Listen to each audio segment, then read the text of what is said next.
दुनिया का सबसे बड़ा इटालियन क्रूज जहाज अपने 7 दिन के यूरोपियन दौरे पर निकलता है। इस जहाज का नाम है कोस्टा कॉनकॉर्डिया और ये इतना बड़ा है कि ये ना सिर्फ ऐतिहासिक टाइटैनिक जहाज से साइज में बड़ा है, बल्कि इसमें 2000 ज्यादा लोग बैठाने की कैपेसिटी है। इसलिए इसमें सफर कर रहे हैं 4252 लोग। एंटरटेनमेंट की बात करी जाए तो इस जहाज में क्या कुछ नहीं है। 4 बड़े बड़े स्विमिंग पूल्स, 5 रेस्टोरेंट्स, 13 अलग अलग बार्स, एक कसिनो, एक बास्केटबॉल कोर्ट, एक बहुत ही बड़ा फिटनेस सेंटर जिसमें एक जिम है, सोना है, टर्किश बाथ है, यहाँ तक कि एक F1 रेसिंग सिमुलेटर भी लगाया हुआ है इस क्रूज शिप के अंदर।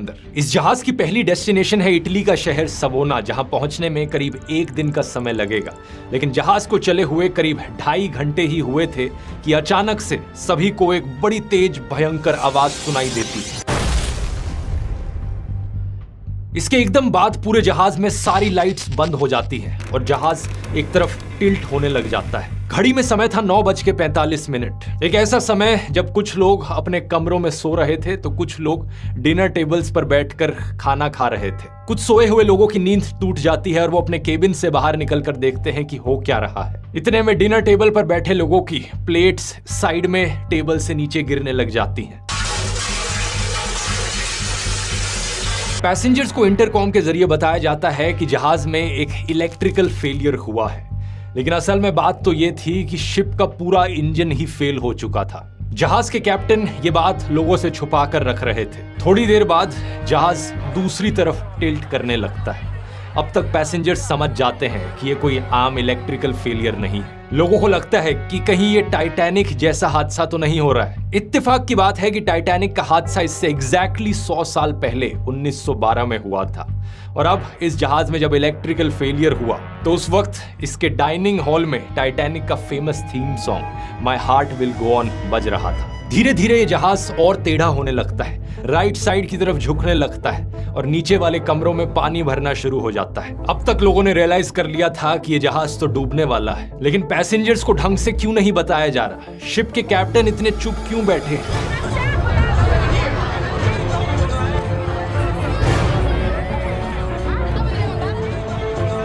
जहाज को कोस्टा क्रोसियर नाम की एक इटालियन कंपनी के द्वारा चलाया जाता था। पहले तो ये कंपनी सिर्फ कार्गो शिप्स ऑपरेट करती थी, लेकिन 1948 में इन्होंने अपनी कोस्टा लाइंस शुरू करी और देखते ही देखते ये यूरोप की one of the biggest cruise ship companies बन गई। आगे चलकर साल 2000 में कार्निवल कॉर्पोरेशन नाम की एक कंपनी इसे खरीद लेती है तो कोस्टा क्रोसियर कार्निवल की एक सब्सिडरी कंपनी बन जाती है। जून 2006 की बात है कि इन्होंने अपना पहला जहाज लॉन्च किया कॉनकॉर्डिया क्लास का, जो कि है हमारा ये आज का कोस्टा कॉनकॉर्डिया। अपने जमाने की सबसे बड़ी इटालियन क्रूज शिप। इसे बनाने की कॉस्ट पड़ी थी $570 मिलियन, उस जमाने के 2500 करोड़ रुपए। उस दिन इस जहाज के कैप्टन फ्रांसेस्को शेटिनो एक इटालियन आदमी ही थे। साल 2002 से इस कंपनी के लिए काम कर रहे थे। इनका नाम याद रखना क्योंकि ये हमारी कहानी में एक बहुत अहम हिस्सा निभाते हैं। 7:18 ये जहाज अपनी पहली डेस्टिनेशन सवोना के लिए रवाना होता है और 2 घंटे ही बीते थे कि ये जहाज अपने नॉर्मल रूट से भटक जाता है। ये कोई गलती नहीं थी। कैप्टन शेटिनो जानबूझकर इस जहाज को एक आइलैंड के पास से ले जाना चाहते थे, इटली देश का गिग्लियो आइलैंड।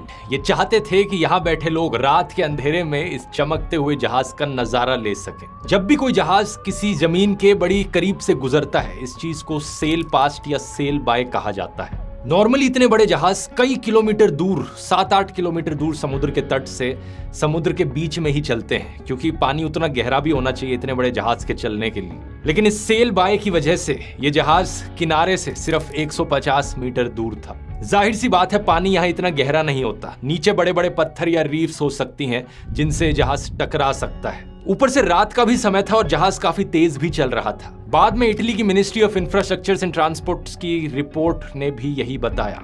रात के समय में एक अनसेफ डिस्टेंस पर यह जहाज कुछ ज्यादा ही करीब चल रहा था किनारे के। एक सवाल यहाँ पर यह उठेगा कि ये कैप्टन ऐसा कर क्यों रहे थे? बात है कि ये कैप्टन शेटिनो एक समय पर सीनियर कैप्टन मारियो पालोम्बो नाम के एक आदमी के अंडर काम किया करते थे और ये मारियो भी गिग्लियो आइलैंड पर ही रहते थे। और जिस रात ये जहाज इस आइलैंड के बगल से गुजर रहा था, उस रात हमारे भाई साहब शेटिनो मारियो को कॉल करके कहते हैं कि क्योंकि हम इस आइलैंड के बगल से गुजर रहे हैं, हम आपके लिए सायरन बजा देंगे, हम आपको एक ट्रिब्यूट देना चाहते हैं। ये सुनकर मारियो बताते हैं कि मैं तो हूं ही नहीं इस आइलैंड पर इस वक्त, मैं तो इटली के किसी दूसरे शहर में हूं। इसी बातचीत में कॉल की लाइन कट हो जाती है। ये कॉल करी गई थी 9:40 पर और इसके कुछ ही मिनटों बाद वही भयानक सी आवाज आती है जिसकी मैंने वीडियो के शुरू में बात करी थी।